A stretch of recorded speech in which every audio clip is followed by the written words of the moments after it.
gonna drive it. It's coming out now. Hey y'all, watch this! All right, we're back for the third segment of the TD show here. We're getting a little interaction on Facebook and Twitter asking if we can talk a little bit more about Johnny Football. We're certainly going to get to that. And looks like Trey Shirley tweeted us saying he disagreed with the Taj Boyd discussion there.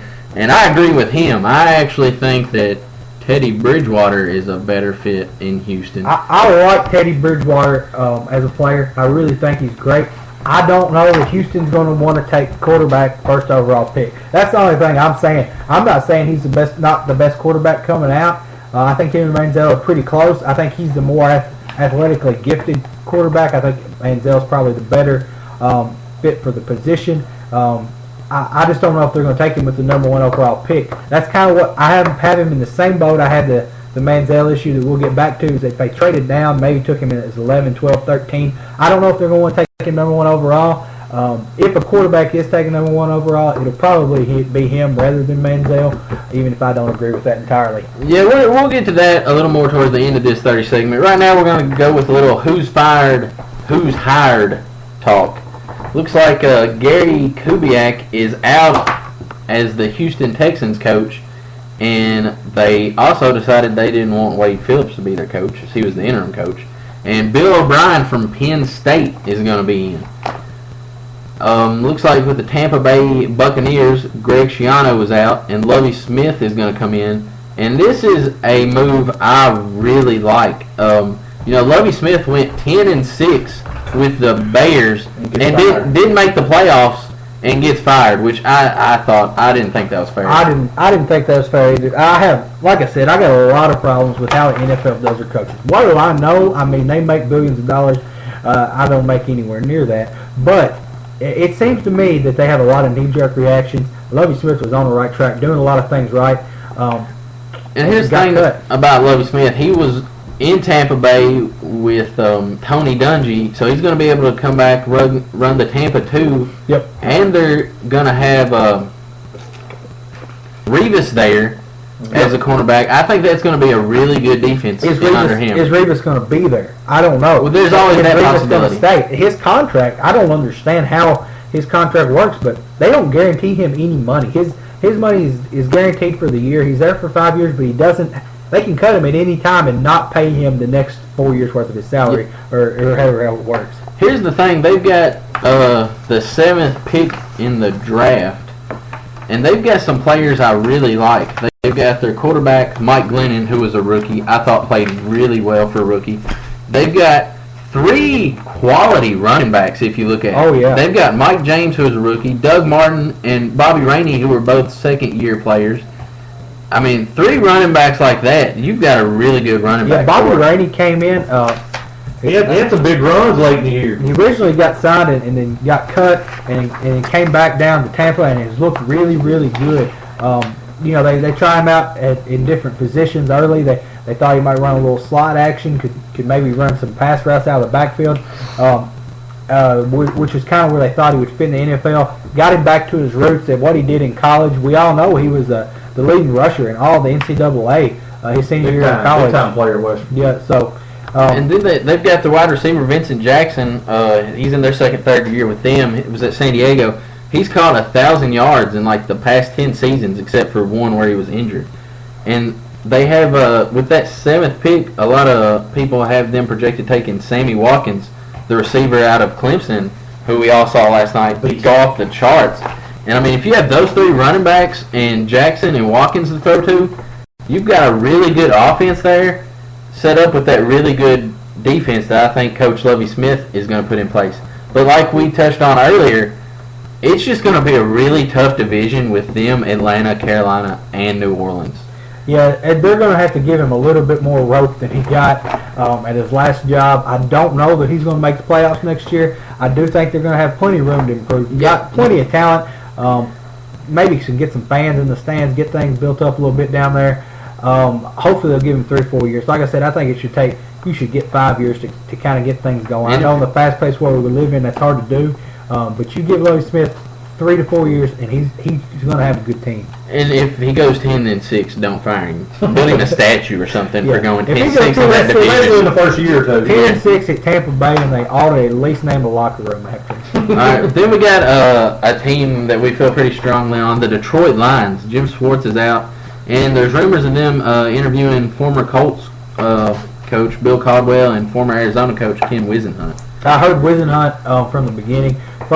When I first heard that Schwartz was out, that was the first name I heard mentioned was Wisenhunt. Even before anybody started firing people, a couple of weeks ago, there were 4 names that they were given that were going to be NFL coaches by the time it was over. Lovie Smith, Bill O'Brien, Ken Wisenhunt, and I can't remember who the 4th one was, but there were 4 people they said would almost certainly get a job. Wisenhunt, I think, is going to be a good fit there. We'll see what they do. Once again, people are saying this is the best job in the NFL. I don't know. I mean, best open job, not the best job, period. I don't know if I agree with that. I think Houston's going to have a heck of a team, but it's top 3 open jobs for sure. You've got lots of talent behind you. You've got a decent quarterback, a guy you can build around. You've got all kinds of offensive weapons. Reggie Bush decided to show up this year. Boy, has he looked good. Oh my gosh, he's like Reggie Bush. He's like the getting paid at USC Reggie Bush. Yeah. Give him the Heisman back. Give him the Heisman back, Reggie Bush. Somebody must have bought that kid a car or something. I don't know. They took him back to his college days. Maybe they let him get a little spray tan. I don't know. But he's looking good. Well, the thing about this is only one of the 1 or 2 jobs where I actually can't disagree with Coach getting fired. With the amount of talent that Jim Schwartz has had and playing in a division where you might not be able to win the division, but you should at least make the wild card, I feel like. Yeah, you should not blow up. You should not blow up. You had that division under wraps. Had 2 injured quarterbacks in your division. You're completely healthy. Got all the talent in the world. You got to make something work there. I don't care what you have to do. That's your team. You take charge of it. You say you can't control it, then you're not the man for the job. And then in Washington, where everything has been a mess the past 4 weeks. I would not want to go work at Washington. We got Mike Shanahan out, and they're rumored to also be interviewing Bill Caldwell. They could just go down to Baylor and get Baylor's coach, bring him in with RG3. Yep. Art Browse. Yeah. I cannot believe it. Texas didn't have any interest in him. I know they went and got Charlie Strong, not official yet. All the roads point to Charlie Strong ending up in Texas. Art Browse, he said he's Texas through and through, wanted to stay there at Baylor. I think if they threw enough money at him, he would definitely be willing to go. Great coach. Look at what he's done with that school. Look at the athletic director that Baylor has and what he has done with that school. Now, Jerry Jones we talked about, that's the man Jerry Jones needs to be on the phone with, this athletic director at Baylor, giving him some help, because he has took them from a program that I didn't know nothing about. Kentucky would play them at the beginning of the year to beat them by 50, to a team that contends for women's national championships in basketball, men's national championships in football. That's right. Men's national. They played very, very well. Beat 2 top teams in basketball. Great academic school. I don't know. They might be the best school in Texas right now. But coming back to Washington just a little bit, what a mess that is. I mean, they set RG3 with 3 weeks remaining in the season. Mike Shanahan does that. So then everybody starts to assume that Shanahan and the GM and the owner are all on board because they allow this move to happen. Yep. And then we learned the last week of the season that Shanahan's gone. Shanahan, I don't know, but I like Mike Shanahan. Grew up a Broncos fan. Loved what he did with John Elway. I don't know if he was a fit for Washington from the beginning. Came in, first thing he did was ask for complete control over the players, which is something that all coaches would like to have. Kind of circumvented the GM there on that one, caused a little bit of problems. It was never a good fit from the beginning. They've never had a good track record. I think they've had 4 coaches in 7 years. Things are not going great there. And it looks like Trey Shirley here on Twitter has said you can make an argument that the Lions have the best roster in the league.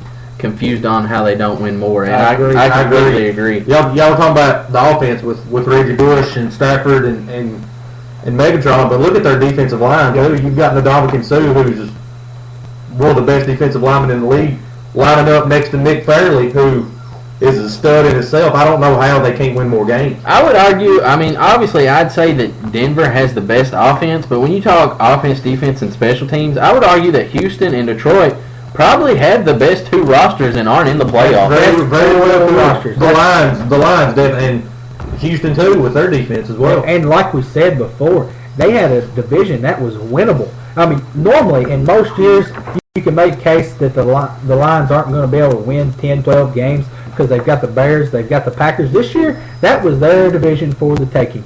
I have no problem with Jim Schwartz getting fired. You gotta when the honey is sweet, you gotta go get it out of the beehive, and he did not do that. Right, especially with Cutler out and Rodgers being out. I mean, it was there for them, and they didn't get it done. All right, moving to the Minnesota Vikings here, we got Leslie Frazier out, and there's talk they're interested in Jay Gruden and the Broncos offensive coordinator Adam Gase.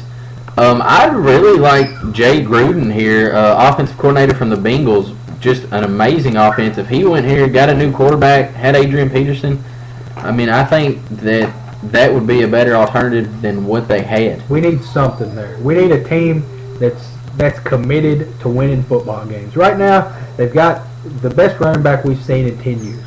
They've got him, and they're wasting him. I like Jay Gruden there. I think he can set up an offense. If he can get a quarterback in, whether that's through the draft, whether he goes trades for one, picks one up through free agency, they can get a quarterback in, build an offense with a run-first, play-action design, which is something that Jay Gruden can certainly do, something that he's put into effect very well in Cincinnati. Get you a pocket passer that can drop back, hand the ball off, and make reads at the line of scrimmage. And I think that Minnesota could turn around. All the pieces are starting to fit together there. You just need something to hold them. Maybe Jay Gruden could do that. Maybe someone else. I don't know, but they do have a lot of upside. Talking about the Cleveland Browns losing their coach, there's talk that they're interested in Josh McDaniels, Adam Gase, and that they're also interested in Bob Stoops. I cannot see Bob Stoops leaving Oklahoma to go coach the Cleveland Browns. I can't either. Well, it's always desirable to go to the NFL because there's not near as much travel, recruiting, and so on, not having to watch over your players, make sure they don't do this and that. But, man, who would want to take the Cleveland Browns job? And it's different for a lot of people, but Bob Stoops, if you say Stoops, you hear the word Stoops, what do you think about? College football. That's right. They're a college football family. We saw what he could do the other night against Alabama. You throw money at somebody and you give them a private jet, and they might come up there, but that is not going to be a desirable situation. I think he's a lot better off in Oklahoma where he's at. Josh McDaniels, I don't know. Josh McDaniels has been given chance again. He's a great coordinator. Not that great of a head coach. He has good schemes. He has other things. I don't know that he can do what's necessary to make a whole team come together. Now Gase is running a great offense right now. He's doing a great job there in Denver. It'd be hard not to look at him and think, man, that's who we need. You also got to remember another thing about Gase. He's got Peyton Manning. He will not have Peyton Manning if he comes to Cleveland. You take that big key out of his offense. That's something he's been building around for the past 2 years. I think he can do it, and he's also learned a lot from Peyton Manning. But I don't know how much of a help he can be to the Browns. I think they need to just start over. I don't see anybody on this list turning things around for them. Then some 4 coaches here that are reportedly safe, but were in the hot seat earlier. You got Mike Munchak in Tennessee, Rex Ryan, Tim Coughlin, and Jason Garrett. Whatever came about of Mike Munchak's meeting? I know he had to go down to Houston talk to the CEO. Was that today? That was yesterday. Yeah. And we haven't heard anything. He still haven't heard anything as far as I know. I don't know what that was about. They said he was safe. I think they should have fired him already if they were going to do it. I think he's done a great job there. I don't know that he deserves to be fired, but it doesn't make any sense to fire him right now. I like him and Jake Locker there. I believe that team can have some success, possibly make the playoffs if Houston doesn't get turned around. I'll tell you what, earlier in the year there were rumors that Tennessee was just going to start rebuilding all over and get rid of both Locker and Chris Johnson. I don't know if you want to do that if you're going to start all over with a head coach. I think there's potential there with Locker. Obviously, he's become, quote, injury prone, unquote. But I feel like him and Munchak can make the playoffs there. But, I mean, they need a lot more around them. Yeah, I agree. Chris Johnson, I think, is out. I think he's going to be gone. Chris Johnson and Kenny Britt aren't the answer. Yeah, Chris Johnson's making too much money to not do what he's supposed to be doing. Now, the first couple of years that we had Chris Johnson in Tennessee, I say we. I'm not a fan of, but being from here in Kentucky, it's kind of the home team for us.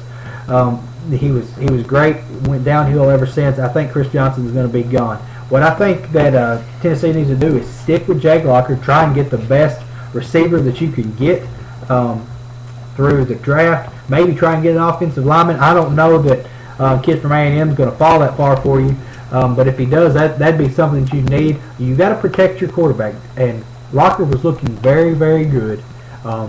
If you get him a weapon, get him a line, get rid of Chris Johnson, get us a viable run threat.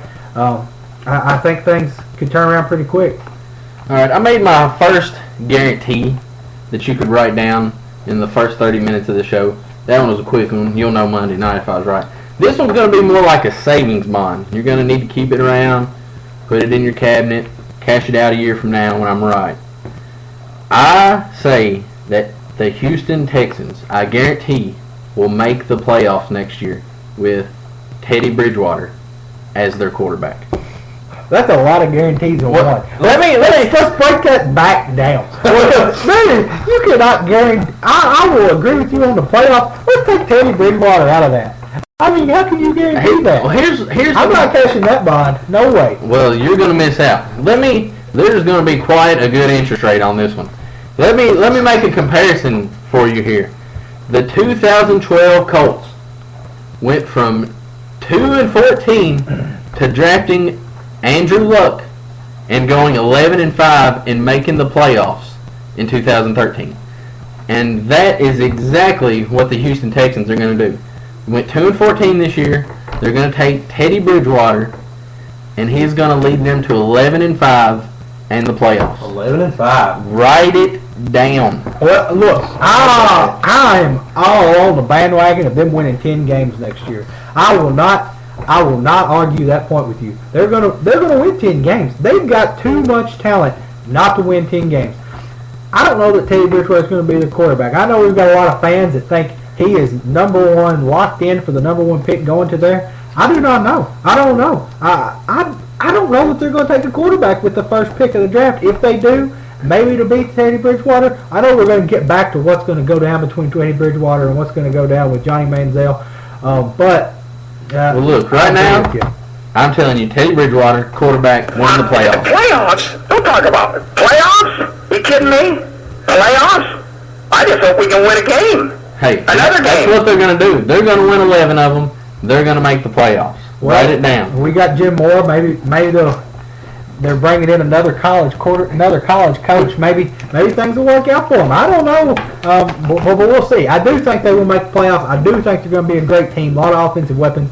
I'm not sold on Teddy Bridgewater. I do think he has a good passing arm. We'll see what his decision making is like. We'll see what happens as he goes through the combines and where he gets drafted. All right, another team I want to touch on here, the second pick in the draft. They got it in a trade from Washington with RG3. Went 7-9 last year. The St. Louis Rams. They are a team I'm really high on. They got Jim Fisher as their coach, who I loved in tennis. Jeff Fisher. Not Jimbo. Or his twin, Jim. Jimbo has already left before the game. Jeff Fisher, who I really liked at Tennessee. I thought he did a good job with what he had there, but they let him go. You're going to have Sam Bradford back coming off injury. You're going to have the rookie running back Zach Stacy and rookie wide receiver Tavon Austin coming back, both who had really good years. I love Zach Stacy. Zach Stacy. Picked him up second week fantasy this year. Did great with him. And then you got the tight end Jared Cook. I think if their defense can come around, that this offense is really going to do well next year. I agree with you. I mean, I'm not going to say that they're going to be the best turnaround team next year, because I obviously think that Houston is going to still be better. Can they win 9 games next year? I think so. They won 7 this year. They look good. Running that straight powered offense. They need to get a little bit of shutdown defense going. And who are we looking at? Who is thought to fall to them in the draft? Who are they going to pick up with that pick? Who is? There's going to be a lot of players. It's a second pick, but who do we think? I was talking about them needing help on defense with all this offense they have, and Clowney will be there. If Bridgewater goes number 1, like I say, you've got Clowney. Clowney will be there. There are also a couple good defensive linemen in the draft. Who you looking at there? Who's the top defensive lineman we've got besides Clowney? We got Lewis Nix out of Lewis Notre Nix Dame. out of Notre Dame. Yeah, that's who I was thinking about. I don't know that he's going to fall that far. Missouri has a really good end, but I think he'll fall a lot farther than the number 2 pick. I can see Clowney going number 2. We'll see what happens. That's all, like I said, going to depend if Houston is going to keep their number 1 pick and take someone, if they're going to trade down, which I think is something that could happen. The last team left that was in our poll that we haven't talked about with the number 6 pick, Atlanta at 4-12. And I mean, we all know about Atlanta. They got Matt Ryan as a quarterback, Roddy White, Julius Jones, Harry Douglas as the receivers, and Steven Jackson and Rodgers as a running back. Doug Martin in Tampa Bay. It's not going to be causing problems. Well, he might be causing them problems running against them in their own division. But I mean, that's a team that was probably just as disappointing as Houston, even though they probably suffered a few more injuries. Yeah, who else Jones went out early? Roddy White was out a couple of games, which usually doesn't happen. He usually plays through injuries. And I mean, of course, Steven Jackson is getting old, which I mean won't help. But I believe they're a lot better than 4-12. The record says they are. Especially Matt Ryan. I think one of the things with the Falcons is they're losing Tony Gonzalez, and of course he wasn't the same player he was 5-6 years ago, but. They're losing some leadership right there. Who's going to step into that leadership role? And he was the guy you could count on on third down if you needed to get the ball across the first down line. He could convert for you. But to me, that's the bigger thing with the Falcons. Who's going to step up and be the leader? And nobody's going to fill the void of Tony Gonzalez, but who's going to make the attempt to step up and lead that team where it needs to go? Well, yeah, I see what you're saying. Tony Gonzalez being gone, not the production that we've been accustomed to seeing. Now, I know that North Carolina has a great tight end in Eric Ebron that's going to be going in the draft. I don't know that he's going to go early as number 6. That's something that might happen. I think that they're probably going to try and pick up an offensive lineman, give Matt Ryan some protection, open up some bigger holes for the running backs. They get healthy and they don't need a whole lot. Now, you're going to get a little production that you're going to have to pick up from Gonzalez being gone, but they do not need a lot. They've got a great franchise quarterback in Ryan, someone they feel strongly about, someone they've been building a system around, which is something that needs to be done more often in the NFL, is take a quarterback and build the system to fit them, not throw a rookie quarterback into a system and hope it works. But when you're Jacksonville, what system can you build around a quarterback? You really can't. Jacksonville, all they need to do, they need to get somebody in there. A good fit for them would be Johnny Manziel. Maybe if the Browns and Jacksonville got together, they could go 800. Here's my thing. They need some excitement in that franchise. Like, let's blow this up. You get 2 free beers with a ticket. That's a little bit of excitement. But and they've got NFL Red Zone playing in the stadium. Hey, you might not want to come watch us, but you can watch everybody else. Yeah. There you go. Hey, but listen. Let's be honest. I'm about to blow things up. Is Jacksonville going to have a team in 3 years? Will they be in Jacksonville in 3 years? Just built a good stadium there. I know. Spent a lot of money. They can't get anybody in the stands. They can't win ball games. They can't keep a quarterback. Well, now wait a second. If they go 3 with Johnny Manziel, maybe your boy can turn things around. He might not be able to turn. I like Johnny Manziel. I don't want to wish that on him. He might not be able to turn it around in the wins, but he's an exciting player to watch, and he's going to put butts in the stadium. Imagine if people have 2 beers, how fast he'll be running. Exactly. As opposed to no beers. They had the opportunity to bring in Tebow. That didn't go with their 2 beer rule, but they could have got Tebow. That would put people to stand. Yeah, look, he has the number 3 selling jersey right now in the NFL, and he works for ESPN. He doesn't have a team, and he sells more jerseys than all but 2 people in the whole NFL. He's a really nice guy. Oh, super nice guy. But I don't think that Johnny Manziel is going to solve their problems. No, but I think they will be better next year with Johnny Manziel as opposed to Chad Henne. Well, they've got to be. Yeah. All right, they've got to be. All we're talking about. I got one more point. Right, I'm sorry to cut you short. Okay. What's the downfall of Johnny Manziel? Why do people say that his problem is going to be in the NFL? He's going to get hurt. No, I never said. No, not you. Russell Wilson. Drew Brees. He will get killed at Jacksonville. Yes, he will. He's not the same player as Russell Wilson. He's not the same player as Drew Brees. I'm going to tell you, he's going to get out of the pocket and just do crazy stuff and get away. Hold on. Over people. Hold on. I am going to tell you who Johnny Manziel is, and I'm going to tell you who Teddy Bridgewater is. Hit me. Teddy Bridgewater is Andrew Luck. And Johnny Manziel is RG3. No. While neither of them may be as good as who I'm comparing them I think to, Manziel's as good as RG3. Coming out of college, you think so? I think he's going to be. I disagree. I believe that Teddy Bridgewater is a lesser version of Andrew Luck, and Johnny Manziel is a lesser version of RG3. Can we look at their arm strength? Johnny Manziel can throw it 80 yards. Do you know RG3 can't? He doesn't. That's because of the offense they run. No, he didn't throw it 80 yards in college. That's because of the offense they run. It's two different kinds of offenses. All right, let's look here at Johnny Manziel and Teddy Bridgewater. Johnny Manziel on the year had 33 touchdowns and 13 interceptions. Teddy Bridgewater 31 and 4. That's probably better for Teddy. You look at yards. Oh, I see where you're going. I get it. Completion percentage, yards, all better. You want to say, well, he doesn't play anybody. That's true. Okay. How about we look at Florida last year and Miami of Florida this year? There's somebody. Would y'all agree with that? To a certain extent, yes. 447 yards and 4 touchdowns the other day? Oh, let's look at Johnny Manziel versus Alabama. Show me that number. Pull it up. You got it on that piece of paper somewhere. Alabama, Johnny Manziel, 464 yards. Do you have any proof that Teddy Bridgewater couldn't do that against Alabama? Did you see Alabama's defense the other night? They got tore up by a quarterback. I could have been out there playing quarterback for Oklahoma running the pistol. Their quarterback had started 5 games all year and tore them apart. I'm telling you, Teddy Bridgewater to Houston, Andrew Luck, 11 and 5, making the playoffs. Johnny Manziel to the Jaguars, 6 games. Win 6 games. 6 is very strong. They won 4 this year. They won 4 this year with Blaine Gabbert and Chad Henne. And 2 games. Come on. Well, Look, I hope you're right. Teddy Bridgewater is better than Johnny Manziel. We'll see. If Johnny Manziel doesn't win the Heisman last year, are you making this same argument? Yes, 100%. I watched Johnny Manziel about 3 times last year. I watched most of his games this year.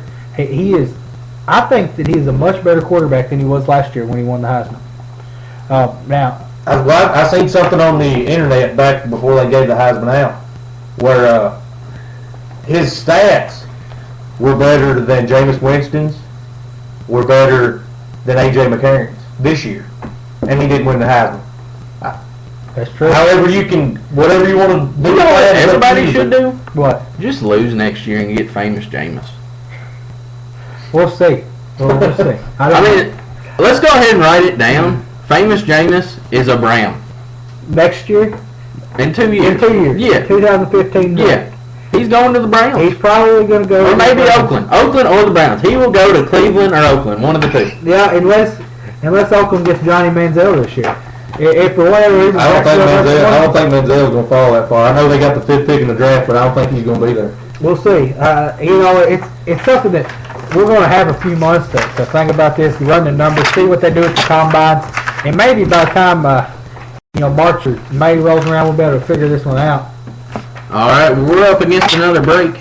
You can follow us on Twitter at The TD Show. You can add us on Facebook at facebook.com/The TD Show.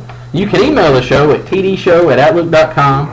And if you're unable to listen to us live, you can actually listen to us on the same website, Spreaker.com/user/TD Show. Or you can watch us on youtube.com/user/MakeHalfTD Show. We'll update the poll results when we get back, and we'll also get to some of your Twitter and Facebook comments. Yeah, when we get back, we got a couple Facebook comments. We're going to talk some local sports, maybe try and get another guest in here, and we'll talk about a little bit the things that I like to do. This is going to be my 30 minutes. We're going to talk about hunting and fishing a little bit, local sports. I might even teach you how to cook something before we go home. Hey, 2 minutes with Paula Dan. You can't miss that. No, meet us back here in about 5 minutes and 10 seconds. All right, thank you.